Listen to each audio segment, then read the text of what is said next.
Tell us a little bit about growing up in the South, if you don't mind digging in a little deeper and what that did to shape your worldview on politics.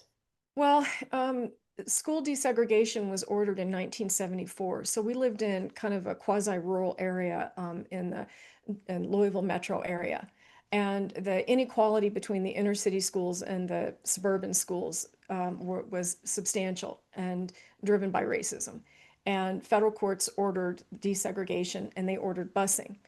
And the first day of school, the KKK burned crosses in three parts of town.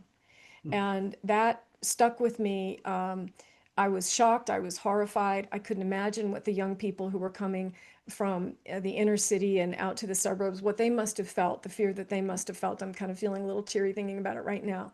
And I realized in that moment that racial injustice was a struggle for me as well, that I might not be on the receiving end of that, but it was up to me to try to do what I could to address it. And I've tried to make that a centerpiece of my campaign work.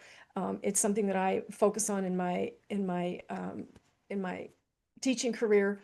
And so that's been very formative because the truth is the racial wealth gap persists this many decades after enactment of the Civil Rights Act and so many other measures designed to sort of try to deal with it. And it can only be attributable, when you look at the numbers, it can only be attributable to systemic racism.